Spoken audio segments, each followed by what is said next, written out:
Hello friends, and welcome back to the Great Books of China series. Now this is the second installment in a mini-series about the 4 books of classical Confucianism, and it's also the second lecture about Zhongyong, which is one of these 4 books.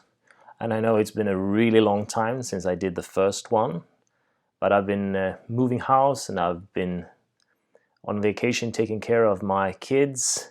And I've also really been reading the Zhongyong a lot, because the main reason why it's been so long is basically because I felt I wasn't actually qualified to talk about it until I had really assimilated and understood the text in a reasonable way. So it's been 2 months more, it's been almost 3 months, but I'm now going to be presenting my take on the whole text. And this is not going to be the only video about Zhongyong. I'll tell you right up front now that I'll probably be making more of these videos on the 4 books than I first envisioned. I thought that like 2 or 3 videos per book would be enough, but last time I only talked about the title, and this time I'll only be talking about the first paragraph, so I won't say anything more about how many episodes there will be in total.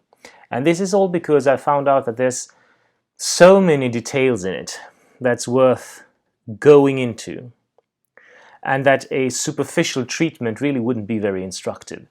But so it's going to be a longer series, and since this video is also part of a series, I might be referring back to things in the previous lecture. So if you haven't watched the first one and you think that some things in this lecture are maybe not that clear, you can always go back and watch that one. In the last video, I mostly talked about the title, the word Zhongyong, what its etymological roots are, and the various transformations of meaning that this little word is subjected to in this text. But apart from the title, this word, Zhongyong, actually occurs quite sporadically in the text, and it's mostly in the first 10 or so paragraphs. And Zhongyong, the word, is actually only one of the terms that the text uses to refer to what we might say the one major philosophical concept that the text puts forth. And I'm not really convinced that the writers or compilers of the text necessarily thought that Zhongyong was the one central name for that concept, or even less the name of the text. My suspicion is that this title, Zhongyong, was attached to the text by the compilers of the Li Ji, because of course this Li Ji is the classic text in which Zhongyong traditionally is a chapter. Now, in terms of its actual structure, the text Zhongyong is traditionally divided into a number of paragraphs. And in the version I'm using, there's 33 of these. I have them all printed here, well worn as you can see. But the exact division varies a little bit with the edition. I've seen versions that use 32 or 31 paragraphs as well. And I'm going to put up the text of the first paragraph under the video here, so you can follow along easily. And the version I'm using is from the website Chinese Text Project, ctext.org. And I'll put a link to that below, because in future videos I will always be referring to paragraph numbers from that text. And for comparison, I also put in the translation by Wing-Tsit Chan, which comes from this book, a source book in Chinese philosophy, which I have here. The text, as I said, I'll only be talking about the first paragraph today, but just so you know the structure of the text, some of these paragraphs, the 33 paragraphs, are quite short. They're just a single line, and others are sort of longish, but the whole text is actually surprisingly short, because these 5 well-worn pages I have here is the whole text, 5 pages, and quite large characters, as you can see. So it's a short text, but of course it has an import that goes way beyond its length, and it's really not for nothing that Zhu Xi chose to highlight it as he did, but I'll talk more about that later. Now, in terms of content, the text can basically be divided into 6 or 7 chunks or structural units, and each of these chunks either has a coherent theme or it makes a coherent argument that moves the text forward. So what I'm going to do in this and future videos is I'm basically going to discuss these chunks one at a time and then hopefully be able to wrap it up after I'm done with that. Now the first paragraph, paragraph number 1, is basically its own chunk. It's its own logical unit, and it serves as a general introduction to the text. And it's very short and extraordinarily compact. Thematically speaking, the first paragraph is actually more or less a summary of all the important themes that are treated of later in the text. So composition-wise, we might suspect that it was actually written after everything else. But this summary that is contained in the first paragraph is really extraordinarily compact, and therefore it may not be obvious that it indeed does serve as a summary of the text until you have studied the whole text in some detail. But if you have digested the whole text and then you go back to the first paragraph, you will see that all the important themes are present here. But on its own, the first paragraph is actually quite obscure. So that's why I'll be spending some time right now going through it in some detail. And it does deserve our attention by itself also. It contains some of the most famous sentences in the Chinese philosophical literature. And if we go through it and the themes it presents here in some detail, it will be very helpful in the later analysis, the analysis of the later parts of the text. So let's start talking about the first sentence then. So the very first sentence is one of the most famous sentences in all of Chinese philosophical literature. And it says, 天命之謂性，率性之謂道，修道之謂教. And I repeat, I'm putting this all in the text under the video so you can follow along easily. 15 short characters here. 天命之謂性，率性之謂道，修道之謂教. And I also have the translation by Wing-Tsit Chan, which I'll also read just for comparison, so we have it all here. What heaven imparts to man is called human nature. To follow our nature is called the way. Cultivating the way is called education. Now, in this opening statement, we have 4 important concepts, and all of these were established philosophical concepts at the time of writing. There's xing, human nature, there's dao, the way, and jiao, education. And notice also that we have the term 天命 as the very first 2 characters in the text. Now, Wing-Tsit Chan translates this 天命 as what heaven imparts. And actually, it's something like that in all the translations I have seen. But, of course, you know, I hope, that 天命 also is a philosophical term in itself, the mandate of heaven, and that is really important, at least in my understanding of this text. So I thought I'd just start off by summarizing a little bit what each of these terms mean in the intellectual context of the text. If we start with xing, this was already an established concept at the time. I already did a talk years ago on this channel where I go into the concept of xing, that is human nature. So if you're interested in this concept particularly, I recommend that you watch that video. But just to summarize briefly, the word xing is etymologically rooted in the word sheng, that is to be born, to come into being, or to grow, which is also the phonetic element in the character xing. So xing is an abstract noun that's formed from the verb sheng. That's the connection between these 2 words. And this means that what we call human nature can be more accurately thought of as the way the human being comes into being, the way the human being grows from its beginning to its fullness. And then we have, as the second important concept in this first sentence, we have the Dao, which is, of course, perhaps the most famous Chinese philosophical concept of all.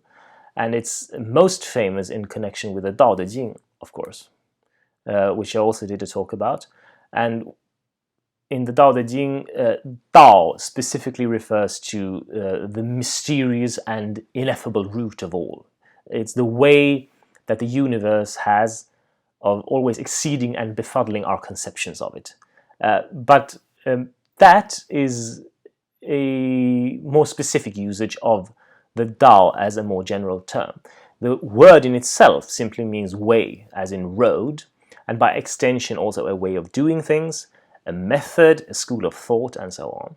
So the various philosophical schools that existed, they all had their own understanding of what the Tao meant, but it is true that over time it tended to gravitate a lot towards the sense of a sort of fundamental metaphysical truth. The Tao of a certain school of thought is sort of basically the way they think that the universe works.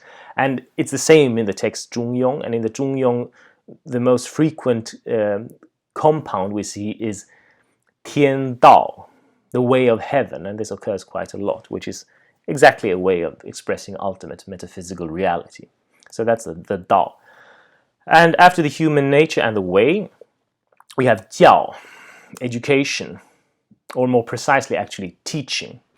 And here you might say that this is actually not an important philosophical concept at all, not at least not in the on the magnitude of Dao and Xing.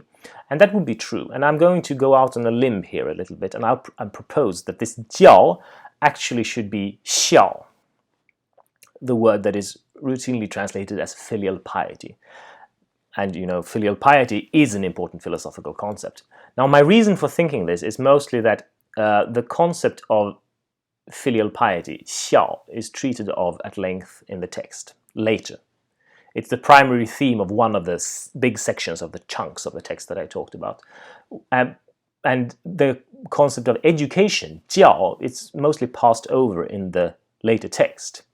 The concept xiao, filial piety, this is such a strange translation, but it's always used, and there is really no English term that corresponds to it, so I'll just use the term filial piety.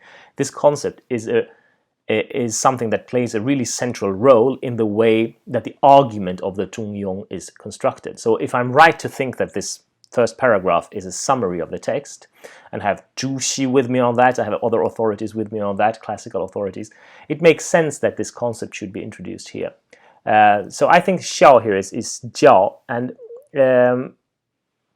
it's also the fact, you know, that it's mentioned together with Xing, Dao, Tianming, and jiao just doesn't seem to carry the same weight here, while xiao actually does, because it's important central in the Confucian tradition.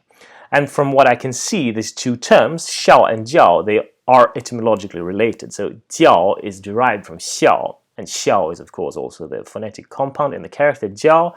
So I think we could perhaps imagine a sort of original sense for the word jiao, or teaching, which overlapped a little bit in its import with xiao. And I'll also cite the authority of the Xiao Jing when I'm at the of here. So the Xiao Jing, as you know, is the classic of filial piety, which is a quite overlooked text nowadays, I would say, but it was always really on top of the required reading list for in Chinese education. And in the classic of filial pieties, there's a quote that says, 夫孝德之本也，教之所由生也. So filial piety is the root of all virtue, all teaching proceeds from it. 夫孝德之本也，教之所由生也. So ancient Confucians seem to have drawn a kind of a straight line from xiao to jiao. That's my impression. And even if the text of the Zhongyong is not corrupt, there's no real reason to think it is, I think, still I'm sure that we are actually allowed to try to lead the concept of jiao here back to its source in xiao. So this is basically my rationalization for assuming that in everything that follows, xiao is what is meant here, and jiao is included in that. So that's three important concepts. It's Xing, Dao, and Xiao or Jiao. And lastly, we have Tianming, which, as I said, is the two first characters of the text. And here, I have to justify myself a little bit here as well. It seems to me that most commentators of this text prefer to ignore the fact that the compound Tianming, these two characters together, is a well-established political doctrine, the mandate of heaven. And the routine translation here, like what heaven imparts and variations of this, it's of course correct on a word-by-word basis, and I'm not disputing that. But I think that we can't just ignore the occurrence of a term that has the dignity of Tianming. And why can't we ignore it? The reason is because Tianming is the original political doctrine of Zhou dynasty society. It's a concept that we find established in the very earliest texts that we possess. It's in the Shangshu, it's in the Shijing, and it's basically the assumed background assumption of all literature that deals in any way with political matters. So just to summarize very briefly, Tianming is the assertion that the reason that the Zhou kings could overthrow the Shang dynasty and establish their own kingdom as the successor of the Shang, this was because the strength of their moral virtue made them favored by the powers of heaven. That's the mandate of heaven. They received the mandate of heaven to rule the civilized world. And later, this concept would go through all kinds of transformations, but this is really the original significance. And in all its incarnations, Tianming has something to do with establishing virtue as the legitimate source of political power. And this may be just my subjective assessment, but I don't understand how anyone reading this text could not think about this concept when they read the sentence 天命之谓性. It says 天命, right? The association is so clear. Now, of course, it's reasonable to protest that perhaps the doctrine of the mandate of heaven is never mentioned later in the text, and that's true. But as we will see later, there is a lot of material in the Zhongyong that treats of the ancient kings, Yao and Shun, King Wen, King Wu.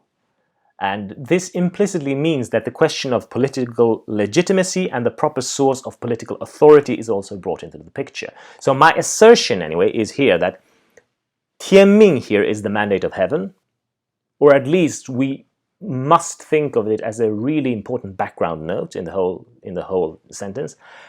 And it's the mandate of heaven in the broadest possible sense, as correct politics or the transcendent source of legitimate political power.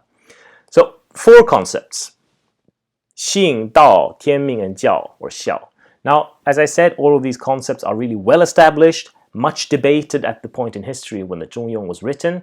So, the important thing that happens here, what happens here in the first sentence? The first sentence does the following. It brings all of these 4 central concepts into a common plane of reference. So the writer wants us to use our rational faculties to understand these concepts in terms of each other. This is really important, so I really want to highlight this. The text says that these concepts are in fact not separate from each other. At most, they refer to various perspectives on one underlying reality. And the writer wants us to achieve an understanding of each of these concepts in which the relation of each concept to the other ones is its fundamental attribute. And he also gives us the bare bones connections as well. He hints at the relation that these concepts have to each other. And I'll go into that in a moment. But the main thing to grasp first is this manner of referring all these concepts to each other. You can think of it as that they enter each other's field of gravity, you know, like they're suns or astral bodies, and that they're all sort of modified in their movement and their way of being and their way of rational understanding, and their traditional significations are modified by the relationship to each other. And that's the first important thing that the text does. And this is very important to sort of try to consider what this might mean. So let's take a step back and just think about this for a moment. If we were to translate this into more modern, Western vocabulary, what do these various concepts refer to? All of these are things that have been the object of intense speculation for millennia in the West as well. We have the question of the human being, Xing. What is a human being? Well, philosophers have asked themselves that for thousands of years. What is the nature of the human being? How do we answer that question? And there's a million ways to answer it, isn't there? Some people will say that there is no human nature. Others will say it's biological. Others will say we're created in the image of God. And then we have political order. What's the correct political philosophy? What's the nature of politics? What is the basis of statehood? What legitimizes political authority? We can think of the concept 天命 as carrying all of these question marks with it. And then the Dao, we would say metaphysical truth. What is the ground of being? What is the fundamental truth of existence? What is the ultimate nature of reality? Is it material? Is it ideal? Is it spiritual? This is another rock that millennia of metaphysical and religious speculation has banged its collective head against. And then 孝 or 教. What is the correct view of social relations? What is the nature of man as a social creature? What are the correct relationships between members of society, especially over time? How is society maintained? Its morals, its manners, how is it maintained over time? When we ask questions like this, it may seem at first as if we are asking questions that are unrelated to each other, and that's the point I'm trying to make here. For example, we're not used to thinking that our political beliefs have to be grounded in a correct view of ultimate metaphysical reality, and also in a correct view of the nature of the human being. And we are certainly not used to defining ultimate reality with reference to an ideal model of society. But that is exactly what the Zhongyong wants us to do. That's what I mean by bringing these concepts into a common plane of reference. And as soon as that possibility is hinted at, doesn't it in a way seem inevitable? If we just take the question of politics as an example, whatever your political beliefs are, your own particular political beliefs, wouldn't you agree that in your heart of hearts they must have their grounding in something that goes beyond politics, something that's deeper, more profound? Your politics can't be essentially arbitrary. They can't be just a choice, can they?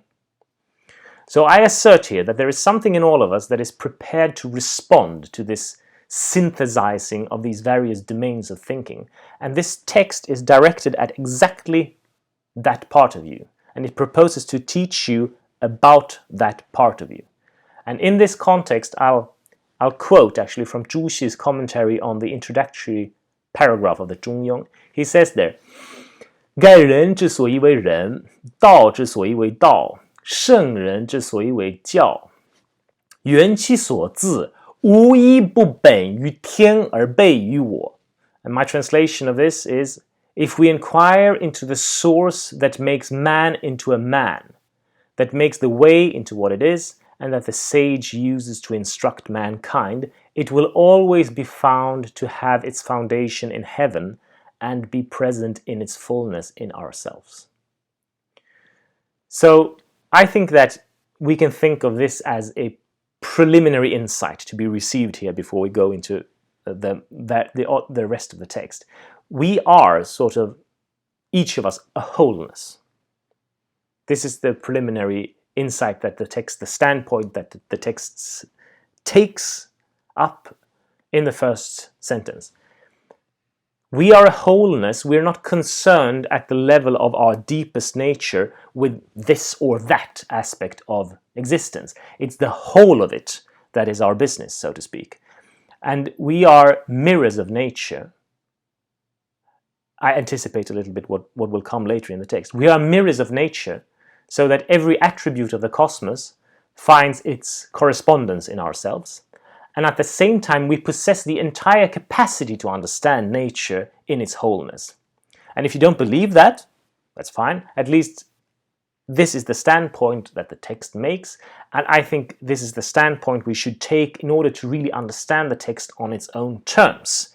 Because this is the direction that its basic impulse arrives at us from, and its basic import lies in this direction. So that's my exegesis on the first 15 characters, the first sentence. So let's move on from here. After that, the writer basically observes that the way, being the way of all things, it never leaves us for a moment. And I'm not going to read the whole paragraph for you, I'm just summarizing here. And then immediately after that, after he says that the way never leaves us for a moment, another really important and central theme in the text is established. And that is the idea of watchfulness over oneself when alone. That is, even when one is alone. And this is something that's not original to the Zhongyong. It pops up in the Daxue, the Great Learning, which is another of the 4 books, which I'm going to talk about later, hopefully. And this idea, this motif, is also mentioned in several poems in the Shijing, which are themselves quoted in the text of the Zhongyong. And I'll read the text here in this place. 是故君子戒慎乎其所不睹，恐惧乎其所不闻，莫见乎隐，莫显乎微，故君子慎其独也。And I'll also read the translation by Wing-Tsit Chan in the same place. Therefore, the superior man is cautious over what he does not see and apprehensive over what he does not hear. There is nothing more visible than what is hidden and nothing more manifest than what is subtle. Therefore, the superior man is watchful over himself when he is alone.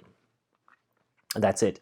Now, perhaps this seems to be quite a jump from what I talked about before, but I think I've sufficiently prepared you now to see that the sentence-by-sentence logic here.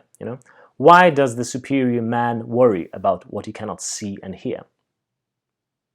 Because it's already been established, or it's already been hinted at, that man forms a unity of sorts with heaven.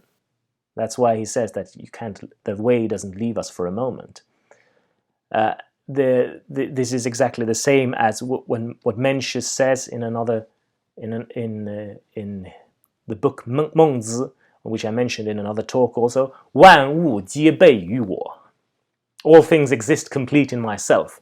So the things that you cannot see or hear, that is, things that don't enter into your awareness, these things reveal a sort of blindness on your part to certain facts of existence. And the idea here is that this blindness is not given to you essentially, according to the text. In your essence, you are actually capable of awareness and not blindness. So that's equivalent to saying that, any blindness on your part, any things that you cannot see or hear or perceive with any of the rational faculties, anything that you can't see or hear, that's a sort of moral defect on your part, which may sound harsh, but it shouldn't be just dismissed out of hand, because my association from this goes to the practice of psychoanalysis and the general field of analytic psychology, because I think it has really interesting parallels here. And I'll just go into that in a moment, briefly, just so to give an example of what I think the text might be referring to in a sort of roundabout way. Because psychoanalysis, it proceeds from the fact that your unconscious is a powerful force that shapes your behavior and your ideas. It's the idea that some things about you are so large and obvious that they've stopped being an object of conscious perception. And this is what's called the unconscious. And unconscious feelings and motivations can be brought to light through therapeutic analysis. So you can, by making a conscious effort, you can achieve insight about the unconscious. And when you have insight about the contents of the unconscious, that brings liberation, according to this theory, because acting or not acting on a conscious impulse is a matter of choice, whereas unconscious feelings and ideas turn into these involuntary compulsions. So the unconscious defines you and controls you exactly because you're not aware of it. And frequently in psychoanalysis, the contents of the unconscious are quite mundane. It's not insights of a supernatural nature. It's very possible to be unaware or unconscious about really mundane and normal and humdrum things, like I don't like my brother, I'm angry with my mother, I'm afraid of my wife, this sort of things. And it's very remarkable that it's possible to be unconscious about such things. And it is possible, and it's extremely commonplace. And the point here is that all these forms of blindness control people's lives and usually in a negative way. And looked at from the outside, people will say that naturally, having these kinds of thoughts about other people or about yourself is a kind of, and not even being aware of it and being controlled by it, is a kind of moral defect. So this is just one example of how there's nothing more visible than what is hidden and nothing more manifest than what is subtle, as the text says. Of course, I'm not claiming that the Zhongyong here is primitive psychoanalysis or anything. I'm just taking this as one example of the sort of thing that you can use to understand what the sentence might be referring to. And I think it's actually quite an apt parallel, because if you get rid of this blindness, as understood by psychoanalysis and analytic psychology, then you cure a defect of your personality, you're healed, and you're liberated. You're transformed from being a passive automat into a moral agent, capable of saying yes or no to things. And this is also the kind of moral cultivation that's really central to all Confucian teaching. And later in the text, various themes are developed out from this idea of being watchful over oneself and observing oneself. And I'll try to point them out as we go along in later lectures. And I'll also have the opportunity to discuss the sources of this thinking, which we have in, for example, the poems of the Shi Jing and the various religious practices that we see testified in the Shi Jing and other documents. The rest of the first paragraph I talked a little bit about in the last video, because this is where the center, chung, is first mentioned. So I'm not going to go into that much here. You can go back to the first video and look at that. But just to summarize here, the center, chung, is basically the name for the place within you that's always essentially in accordance with the nature of the universe. And he says that when feelings proceed from this place in a harmonious way, then that is the source of creative power for the whole universe, is the source of life for everything. But now, compared to last time, we have a little bit more context for that because of the analysis of the first paragraph that I just performed for you. So from the preceding, we can understand that this center is the one most subtle of all things. It's the thing that's the most worthy of your utmost concentration. And the writer is basically saying that the closer our consciousness approximates our heaven-ordained nature, the more creative we are, in the sense that we make things grow and we turn into nourishers of the cosmos. Because it says, 万物育焉, all things are made to grow from this place. And this center, this harmony in the center, 中和, harmony in the center, this comes back over and over in the text in various shapes. And this is also the same thing, actually, that the word Zhongyong refers to. And in the text it's also referred to as the one, yi, and it's referred to as chung, sincerity or authenticity, and all of these I will return to later in the text. So if we just summarize, we can say that the first paragraph hints at the manifold themes that will be treated of later in the text. It's going to be politics, human nature, ultimate reality, filial piety and social relations, the center where all these meet, the importance of heightening one's awareness to attain that center, and in effect it intends to be a sort of synthesis of various themes that are already established in other philosophical works and other forms of handed-down literature. And that's the sort of basic import of the Zhongyong, according to my understanding. And I will just end this little talk by pointing out also the historical context for this book reaching such prominence. It is of course known that this synthesis was chosen by Zhu Xi as a central Confucian text, and Zhu Xi, as you know, he lived in the 12th century in the Song dynasty, and it was his special contribution to Chinese thought to function exactly as this sort of synthesizer. He brought together various strands of ancient philosophy and various tendencies among his contemporaries and predecessors into a new whole where they all fit together. So his imagination had this synthetic and harmonizing character, and I think it's very telling that he chose the Zhongyong, which is a text that clearly exhibits these tendencies as the center of the new Confucian canon. Before him, the Zhongyong was a chapter in the Li Ji, and after him it became, in effect, a central piece of scripture. And next time I'll try to speed up quite a lot. I'll leave the sentence-by-sentence analysis, and I'll just go through some more chunks of the text. And I'll also specifically try to bring out the various themes that I've already introduced here. So thank you for listening, and bye.